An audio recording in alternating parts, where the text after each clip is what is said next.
Today I would have an amazing guest, an incredible guy on the show. He's Shahzeb Malik. He will be on the show pretty soon. I'll put him on. But before I do that, I would have to pay my tribute to Chadwick Boseman, Black Panther. I want to play a video for you all. Hi guys, I see you all of him talking about life, how inspirational his words are. So let's watch the video real quick before I pay my personal tributes to him. Purpose is an essential element of you. It is the reason you are on the planet at this particular time in history. Your very existence is wrapped up in the things you are here to fulfill. Whatever you choose for a career path, remember the struggles along the way are only meant to shape you for your purpose. When I dare to challenge the system that would relegate us to victims and stereotypes with no clear historical backgrounds, no hopes or talents, when I questioned that method of portrayal, a different path opened up for me. The path to my destiny. When God has something for you, it doesn't matter who stands against it.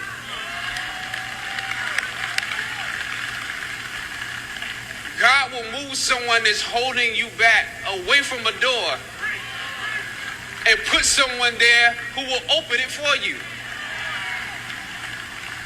If it's meant for you,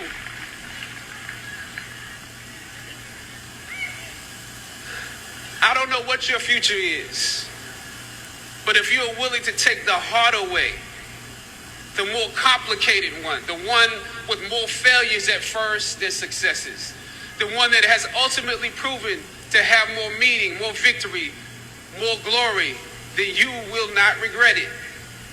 Now, this is your time.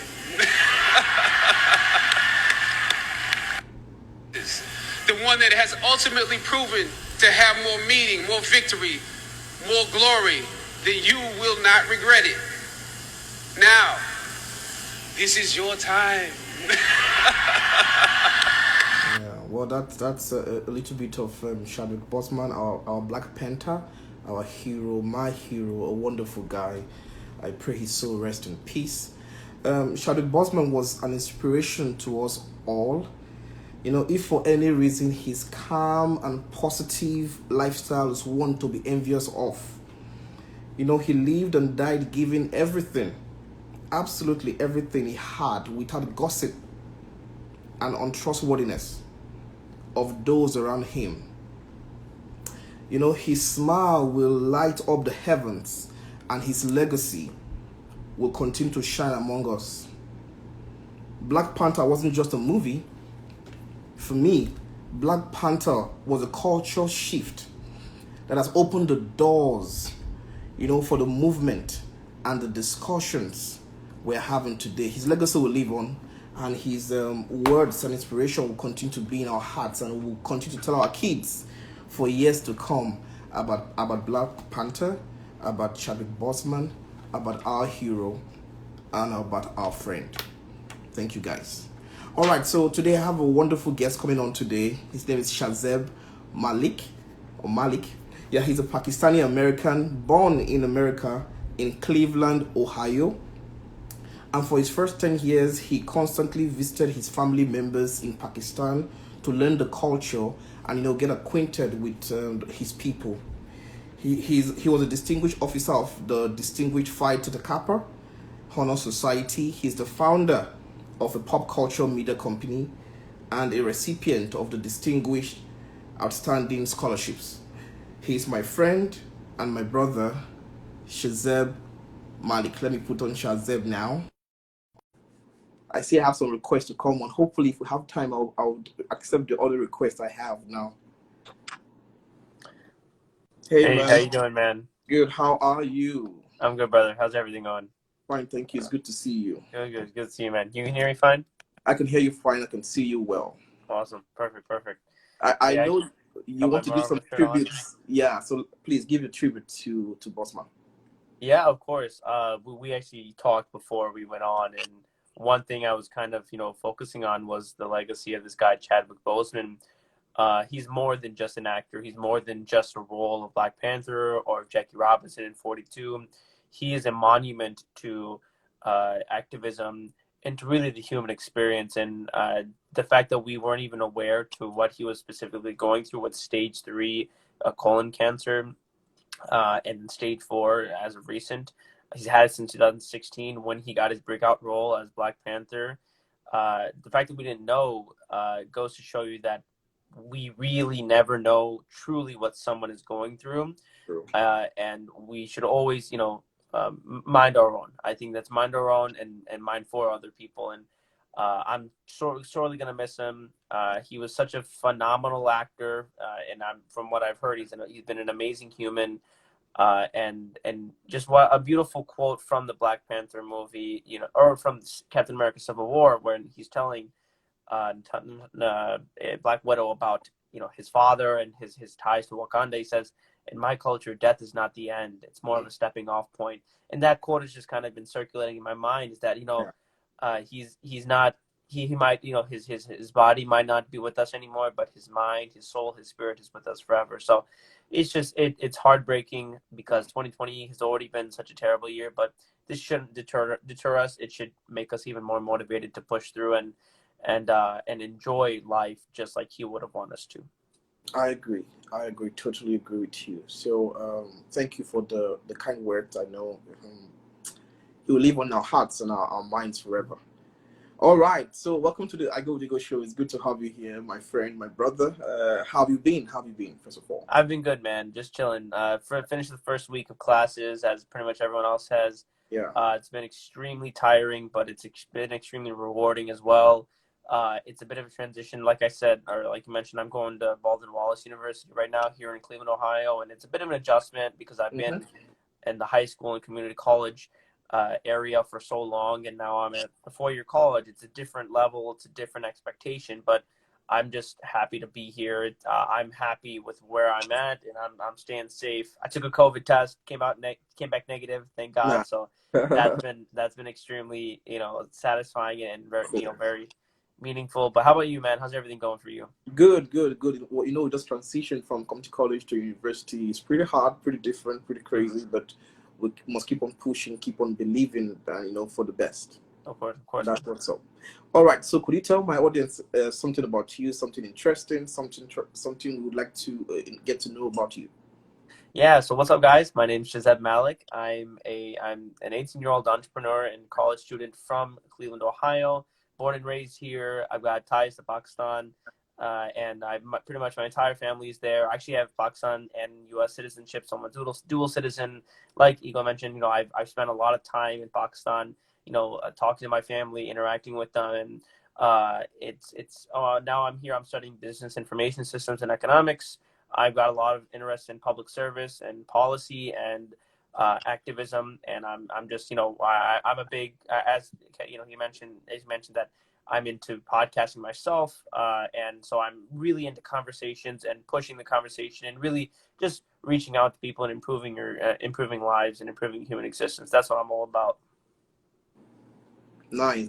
That's good to know. It's when we talked earlier today about the podcast, I told you I have lots to learn from you because you've been in the podcast deal way longer than myself. So well done. So I know you. Of course, we were born here in America. You're an American citizen, but your family is from Pakistan, and you've had the privilege, or the luck to travel to Pakistan and learn the culture and see your extended family. So tell us, how was the experience for you?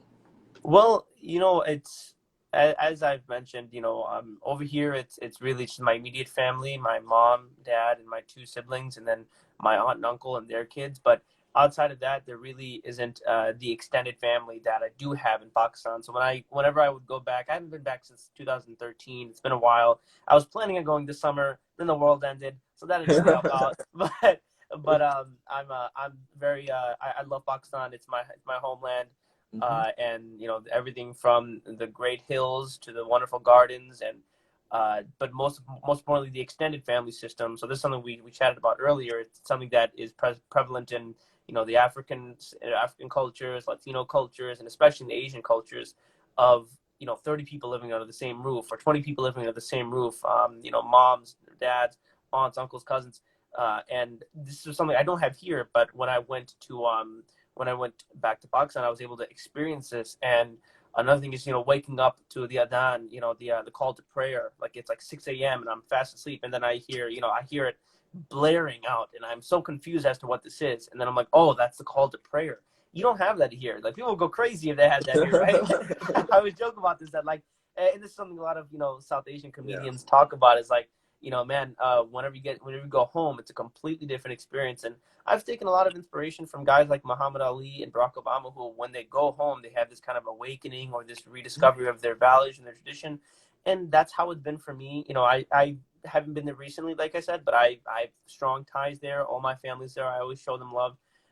And I'm trying to get back as soon as I can. We might be able to make a trip in the next few months if COVID clears up. But that's pretty much my background. I'm really active with, there's a very strong Desi community of Pakistani Indians here in Cleveland, Ohio. A lot of good friends, a couple of which are probably on this live or stop by. And they always support me. And so I am very, very proud of my bicultural identity, my dual citizenship, and I'm proud to be both Pakistani and American. I love both countries the same, and I'm just proud of my legacy that I'm going to leave for the future. That's good. That's great to hear. One of my best friends, he's from Pakistan too. Really? Mohammed Balal. Yeah. From Pakistan and from Qatar. So he has the dual citizenship as well. Oh, wow, that's awesome, man. Yeah. So tell us about, I know you went to community college like me. So you went to how do you say it? It's Cuyahoga. Yeah, you got it. That was so hard. Cuyahoga Community College, right? Yeah. I believe Cuyahoga is actually a Native American term. I'm not entirely sure, but because Ohio is the Iroquois tribe and was the dominant tribe in Native American and the Native American tribe in Ohio, and so a lot of, if you go like Cuyahoga Falls, like a lot of the names are very, very reminiscent of Native American tradition. Just a little tidbit there. But Cuyahoga Community College. Well, I should pay a visit to Cuyahoga Falls. Hopefully, I have a wonderful time. So I should plan a trip there. So you went to community college just like me. How was the experience for you, first of all, and why did you choose a community college? Yeah, so to give some context, I decided to take my first community college class in the summer between my 9th and 10th grade year in high school. So like I said, I just graduated from Strongsville High School, and before that I graduated from community college. But it was a very different experience for me because I was a college credit plus student. So the way this goes is I take classes at the college while still in high school, and I'm able to get that college credit at no cost. And it was a very formative and informative learning experience for me, being able to work very closely with professors and advisors, discovering PTK, as I'm sure we'll talk about later. It was such a wonderful opportunity. I always say it was the best thing I've ever done for myself in my entire life, to decide to take community college classes, because not only did it make sense from a logistics standpoint, saving on time and money and whatnot, but it also was very personally fulfilling. I mean, like I had professors who I didn't have to raise my hand and ask to use the bathroom, very simple things, right, that are in the high school system that just aren't at the college level. And a lot of psychologists will say that the reason why a lot of folks just fail out of college or just don't want to go to colleges or schooling is because they're just sick and tired of the control that administrators and teachers have on them. And the community college perspective, obviously they're not just letting kids run around, but they're forcing you to stand on your own, on your own 2 feet, and they have their hand on your back just in case you slip. So very formative experience. I have so much love for Tri-C here in Cleveland, and really it's informed my opinion on community colleges on a national and international perspective. I agree. So well, without much ado, I know you have a vast leadership experience in Phi Theta Kappa, and I met you through Phi Theta Kappa. So do you want to tell us a little bit about PTK and your experience and your leadership positions you've had in PTK? Yeah, for sure. So as we know, Phi Theta Kappa is the 2-year honor society, or the honor society for 2-year colleges and technical institutions here in the United States and across the world. I was first introduced to it in the summer between my sophomore and my junior year. I got an email saying, hey, you have met the requirements, which is just a 3.5 GPA, 12 credit hours. Here's your invite. And I was like, wow, this is pretty cool, because I've been working extremely hard to get to that point because I had heard a lot about it. And then I interviewed for an officer position because there was an open officer position. I was like, oh, I might as well interview, because I mean, if it's open, I was a big go-getter. You know, I'd knock on the doors of opportunity and whatnot. So I decided to take advantage of it. And like from then on, like it just, my perspective, my world perspective was so broadened. I worked with actual adults, college students, advisors, doctorates, doctoral students, and I was able to learn a lot about, you know, research, leadership, teamwork, and really just putting the team goal, and this idea that, you know, we are a worldwide, you know, fraternity for others above myself. And that's really what I learned from PTK, and through these leadership experiences, I was able to not only work with people at the campus, but at the entire college, and really in the greater Cleveland area as a whole. Like I've met with, you know, the mayor of Cleveland, and I've gotten in touch with a couple of councilmen, and I've met, you know, I've been able to attend a couple talks. The former Secretary of Defense, Robert Gates, gave a talk, and I was able to attend there. Former NBA player Bill Walton gave a talk. I was able to go attend. And so just a lot of opportunities I was able to get through PTK and Tri-C. And I think they kind of went hand in hand together. And it really worked out perfectly for me. Yeah, well, it's same for most people. So I tell everyone, if you go to community college, just do your best. Get a 3.5 in your first semester and join PTK. And who knows where the world will take you to. I've been to almost 30 states in America. Thanks to Kappa. We travel a lot. Whenever we travel places, you know, we go for shows. I've been to Cirque du Soleil. Even went to Orlando for PTK stuff. So it takes you everywhere around the world, around the US, which is beautiful. All right, I know you transferred still to a 4-year college. Did you get a scholarship, or how did you manage to transfer, and who's paying for the fees? Yeah, that's a good question. Yeah, so a lot of it actually came through the institution itself, just because I was our university, BaldwinWallace University, they do a lot to offer scholarships to the students, and it's something that I think it's a very hidden secret, that people will look at private universities, like private liberal arts colleges, see the sticker price and be like, nope, I can't go there. Take that, pull the curtain back and look at how much they offer in scholarships, like just for having the ACT score, or having like a heritage scholarship, that if you're someone from an underrepresented community like Southeastern Asians, or South Asians, you have an opportunity to get some extra scholarship money. So always keep your eye out on scholarships that the college is offering first, and then go to outside scholarships. And that's where PTK came in, as I'm sure we've talked about, and we'll talk about.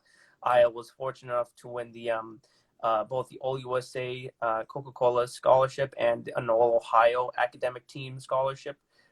Very blessed to have been nominated to both those teams. I could never have seen that happening for me. I was just starting at the community college level, and I was like, I might as well apply, because I mean, it's extremely competitive, I will say. Like I've been seeing this quote, to kind of diverge onto PTK a little bit, and scholarships. Like PTK, I saw this comment in one of our Facebook groups saying that PTK is a lot like a gym membership. Like you pay that membership fee, but the results only come if you put that work in.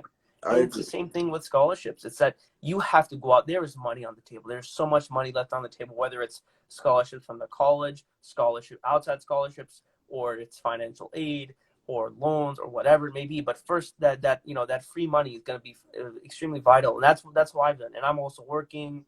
I got a job at Office Max. So Office Max, I love Office Max. I love office supplies and stuff. So, obviously getting a job is always the first thing, but look at that free money. That free money is always out there, and people are leaving a lot of money on the table. PTK does a lot of financial aid, webinars and whatnot, but you got to dig deeper. Like there's some things I'm discovering on the business, finance end. Like there's things like the lifetime learning credit or the American Opportunity Tax Credit, where you can get like X amount of a couple $1,000s as a tax credit to help you on your education. You just have to apply for it. A lot of folks aren't applying for it. And as we know, there's a $1 trillion plus student loan debt crisis that we're in. I don't want to be a part of that. I don't want to get into so much debt that I can't breathe, right? And that first step I took was going to community college. And even if, as I've mentioned, I was in the College Credit Plus program, so all my classes were paid for by the state. So that was 2 years worth of college and time that I saved on, right? But on top of that, I'm choosing to, personally, I want to commute so I'm commuting, so I'm saving on those costs. Really, you have to look at this like a job that you're applying for. And if that job that you're applying for is too far and you think it's not going to be, the trade-off doesn't work for you, then maybe don't go to that certain college. Obviously, that sucks. Like, I'm not going to say that you have to make those decisions, but it's really like, would you rather, have that just absolutely deafening debt, or would you rather be able to breathe and sleep at night? And I think that's a hard decision to make, but that's the reality that we live in. And obviously, there's people that are making, strides on trying to make college affordable. And I mean, obviously, we've talked, that, as I'm sure like, there's a lot in terms of the education department, and their perspective right now is really flawed, especially Betsy DeVos looking at, as it affects international students, as it affects private school students. I mean, there's a lot good and bad, a lot of favoritism, but also discrimination that's being exhibited. And it's about, embracing that suffering and just going at it and trying to change your perspective, because that's like, at the end of the day, your life is your life and you have to make the most of it. But it's complaining about it isn't going to do as much. You have to get out and visualize your future, and you have to get out and look at all the opportunities, because I'm telling you, the opportunities are right in front of you, but you have to be the one to walk through the door. As a PTK officer, like, I'll show people doors. I'll say, hey, walk through this door. People don't walk through the door, and then say, oh, well, I didn't get the opportunity. You didn't walk through the door yourself. I can't walk through there for you.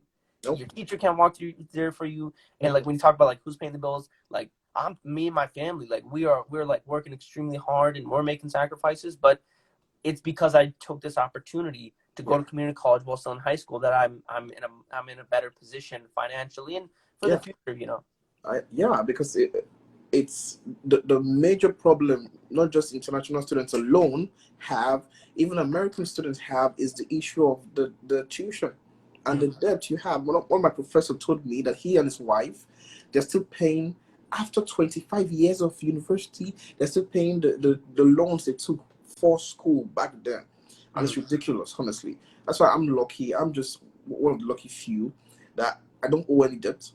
Tuition-wise, I'm lucky. I have a full tuition scholarship to the school I'm going to now. Which is awesome. It's awesome, man. It's a result of the hard work, not just me, but you and major of us have put in terms of trying to be the best of who we are, get a good grades, and search for scholarship. Now, I tell people, you have to send. Okay, if I want to go to MIT, for example, or Harvard, what do I do, or what do you do? Simple. You send an email to the admission office. Hey guys, my name is this. This is my GPA. I've done this and this and this in volunteer service. I want to come to your school to study this school. How much in scholarship do you guys have to offer me? Because at the end of the day, you guys, they need us. The schools need us. Because we're smart. We've done our job. We've done the homework we need to do. We've done our part. So they have to give us the money they have there reserved for scholarships. And we must keep pushing, fighting hard to get them out. And I know we did that. So congratulations. Yeah, thank you very much. All right. So double major. Whenever I hear double major, I know the person is smart. I can't double major, sorry. Yeah, I'm not that smart. So double major in economics and business information system. Yeah. What's that about? And what do you want to use that to do in the future? Yeah, for sure. So I've had a lot of interest in the intersection of business, technology, and policy. I think that as we already know, technology is king, right? But in the next few years, we're going to see technology become God. There's a difference between God and a king, right? And I think as we're transitioning into the COVID economy, right? We're seeing 10 to 20% of jobs being automated just because of COVID. We're seeing supply shortages. Like I said, the shrinking job market, 1 in 4 people have lost their jobs. And on top of that, the income inequality, as we're seeing it, is stretching out so much. And I mean, like, literally, what's Jeff Bezos about to become the world's first trillionaire, right? And on top, and while that's happening, people are dying. People are losing their livelihoods, jobs, pensions, and health, and all these different things that used to make the American dream, right? The American dream used to be you could get a house, education, healthcare, and a family, and pay for all these things at an affordable, cheap, extremely cheap price. Oh yeah. And now it is completely done a 180. I find it extremely ironic that a lot of, boomers, as it's been said, are fighting so extremely hard for us not to get the same affordable housing, healthcare, education, and jobs that they had, right? And this is where the American dream lies, right? Life, liberty, pursuit of happiness. How can you live if you're not healthy, right? How can you pursue liberty and happiness and engage in freedom if you are tied down by creditors and all this debt, and on top, and you don't have the access to things like healthcare and a good job? And my biggest focus is on automation as it relates to to kitchen table economics. I'm a big supporter of this concept called universal basic income. I'm sure you've heard of it, as we've seen it today, the stimulus check, right? Or emergency cash payments. And that's Cheng, right? Cheng brought the idea. It's a version of it. I would say that stimulus checks, that, as Andrew Yang has put it, and stimulus checks are like the familiar cousin of universal basic income. But universal basic income is this concept that I'm an American citizen. I'm 18 years old, and I am a shareholder in the greatest country of this world, this greatest company, right? And as a result, I should receive $1,000 a month just for existing and for contributing to the economy. You know how if you invest in stocks and you're a huge investor, you get a monthly dividend or a yearly dividend, right?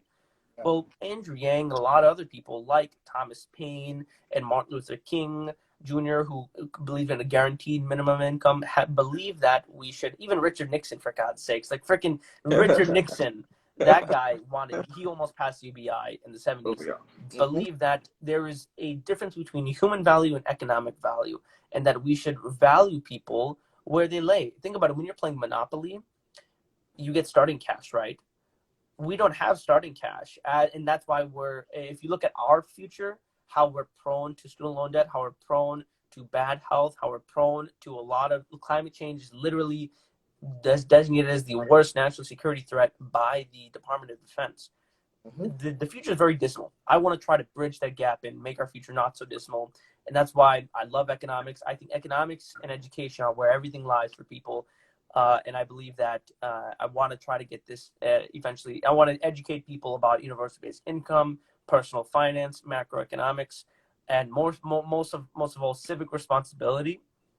And that's where the economics comes in, because it's kind of the intersection of policy and just straight up, economics. But then you also have business information systems, because I'm a very business savvy guy. I think I'm very articulate, and I like looking at solutions. And I think business information systems is something that really appealed to me. I'm still figuring it out, like it's my first semester, but I just like BIS, at least as it is here, is the intersection of like marketing, IT, and just business management. And I just like all those fields. And I'd rather, like I'm saying, if I'm here coming in with 2 years, I might as well get as much work as I can in and come out as well-rounded as I can, because I love the School of Business here. There's a lot of opportunities here, and especially in Cleveland. And my dream job out of college would be like to work for the mayor of Cleveland and run the Office of Technology and Innovation, right? And because I think as we're progressing in this digital age where learning is done here, where job interviews are done here, where marriages and weddings are done here, where everything is being done through the digital age, we need to get our government up to speed on these things. At the average age of, I believe, of a senator is 55, right? Think about what was relevant for them when they were growing up as compared to what's relevant for us as we're growing up. And I think the long-term effects of social media and technology, we don't know yet. And I think as these like tech giants get bigger and Google knows more about me than I know about me, we need for the government to step in and put the people first. I think that's where my entire life lies, is serving people. Like I didn't say I want to run for political office or politics. Like I want to be a public servant. I believe that our politicians don't serve to represent their own interests or the foreign interests or corporate interests. They exist to serve the interests of their constituents. And obviously right now that's not how it is. But I want to be one of those people to at least have those conversations about changing that perspective, both left and right. This isn't a left issue. This is not a right issue. This is a human issue. And this is where the economy is heading. and I want to get people ready for it, and I want to try to improve this human existence that we have here. Yeah, well, I look forward to having my friend as the mayor of Cleveland. Yeah, I'll be very hopefully. excited, hopefully. And who knows where you go from there? Who knows if you run for president one day and I have my friend in the White House in the future? Who knows? So God willing, man. We'll see. Yeah. So, all right, I know you run a multiple broadcasting and media production. You're into podcast companies and all that. So, please, tell us how you started and tell us a little bit about it. Yeah, for sure. So I started in the online media scene in August of 2018. That's when I got into media per se. I was writing for this guy's basketball and analysis website. I would do some articles every now and then, and it was just kind of like, because I had always had an interest in journalism and in the intersection of video and audio content. I never discovered podcasting until like literally the end of my 11th grade year, so 2 years ago, which is peculiar because like I was always into designing video content, and I was thinking to myself, man, I need to find something that I can do that is manageable, because like personally I hate video editing. I can't do it. I don't like doing it. But when I discovered podcasting in April of 2019, everything just changed for me. It's like a switch flipped, and I was like, wow, this is different. And so I recorded a podcast with my good friend Jorge Lorea. So I got a bunch of guys here in Cleveland. We did a couple sports podcasts, whether it was basketball podcasts or Cleveland sports podcasts. And it was just sports analysis. I just loved getting my sports takes out there and talking about, okay, so this thing happened in the NBA. This is my take, and then having that conversation. And then from there, it kind of went into more like the business side of things, like branding and marketing and getting a company together and setting up, a hierarchy and things like that. So that was very interesting. And then, so I kind of did, a couple of different ventures for the year of 2019, just figuring my stuff out and like what I wanted to do. And then January of 2020 is when I really decided, like, okay, I think I found like my niche, and that was just pop culture news generally. No pigeonholing, not just sports, not just film, everything: sports, film, music, news, and politics, everything.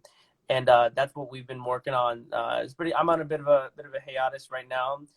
Just kind of letting those guys do their thing, and me just kind of get settled into the semester, working and working on some other projects and some nonprofit work. But I love those guys. I love media work. I love engaging with people, producing content, whether it's podcasts or web articles or YouTube videos. I love doing it all. I love working with a team. I'm a big team-oriented guy. I love leading. I love following. Whatever it is, I just love working with a team. If anyone needs any insight, as I'm sure you've told me about, like we'll definitely. I'm an open book. I'd love to help you guys out.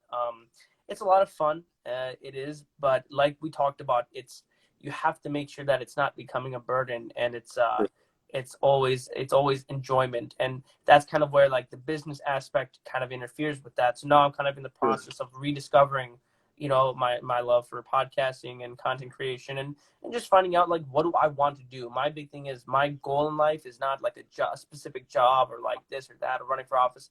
Really, my goal in life is to wake up in the morning, love who I am, love what I do, and go to sleep with that same feeling. And I think no one has that. What we have, if you go to the best of the best students, they say, I want to be a doctor and I want to be an instructor at Harvard Med and all these different things and positions. But positions and material possessions, it's all fleeting. It's all temporary.